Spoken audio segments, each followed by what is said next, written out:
তোমরাই সবাই লক্ষ্মী, তোমাদের লক্ষ্য স্থির থাকা উচিত, তোমাদের ধ্যান ধারণা সঠিক থাকা উচিত।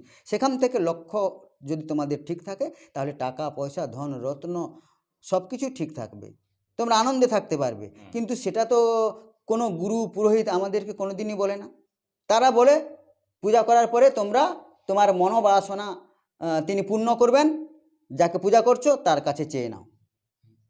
কিন্তু সেই তিনিটা যে কে, তিনিটাই কে বলতে কথাটা হচ্ছে কি, তিনি তো কিছু দিতে পারবেন না। তিনি যদি লক্ষ্মী, যাকে আমরা প্রতিমা তৈরি করে পূজা করছি, তিনি যদি এই সমস্ত টাকা পয়সা ধন দৌলত শিক্ষা সভ্যতা সংস্কৃতি দিতে পারতেন, তাহলে তাকে আমরা ভাসিয়ে দিতাম কেন? তাকে তো পুরো হ্যাঁ পুজো করার তাকে আমরা বাড়িতে রাখতাম, জলে ফেলে দিই। আমার তো স্বয়ং লক্ষ্মী এই যে দুর্গাপুজো গেল না, এই যে দুর্গাপুজো দশমীর দিন সম্ভবত এটা, হ্যাঁ আমরা কি করি না, এই মানে কোটি কোটি টাকা ব্যয় করে যে আমরা ওই মূর্তি টুর্তি তৈরি করে ঠিক তারপরের দিন যথারীতি আমরা তাকে জলে ফেলে দিই, জলে একদম মানে পুরো অনেকটা উঁচু থেকে একদম দিলাম একদম ঝাঁপ, বাস চলে গেলেন তিনি। আবার 1 বছরের জন্য তিনি এখন একদম অনাহারে সুস্থভাবে থাকবেন জলের ভিতরে, ঠিক। আবার ঠিক 1 বছর পরে তিনি উঠে আসবেন আর আমরা আহ্বান করব। ঠিক তো, কিন্তু অবাস্তব এই ধরনের সত্যি মানুষ যদি না বোঝে, আমাদের এটা বোঝালে ভাববে হয়তো মানুষে যে জ্ঞান দিচ্ছে, বাস্তব কিন্তু তা নয়। কিন্তু বোধ শক্তি নিজের, বিবেক বিবেচনা অবশ্যই অবশ্যই সব, কিন্তু চিন্তা ভাবনাও নিজের, বুদ্ধি দিয়ে যাচাই করুন। কারণ এরকম চিন্তা ভাবনা দাদা দিনের পর দিন যেভাবে চলছে, প্রতিনিয়ত এই কুসংস্কারেচ্ছন্ন মানুষ কিন্তু একদম ঘোর অন্ধকারে ডুবে আছে। প্রচুর বড় শিক্ষিত মাপের মানুষেরা কিন্তু ডুবে আছে ঘোর এইসব অন্ধকারে।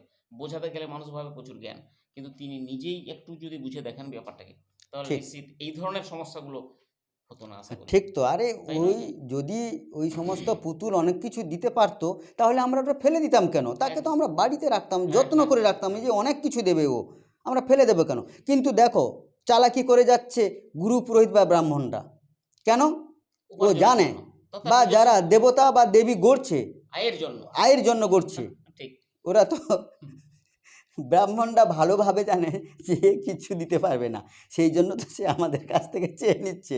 আরে ওরা তো বাকি কর্ম করে না। হ্যাঁ, আর ও যদি দেবতা মানে জন্ম থেকে মৃত্যু থেকে ওর সাধ্য শান্তি থেকে ও শেষ করে দেয়।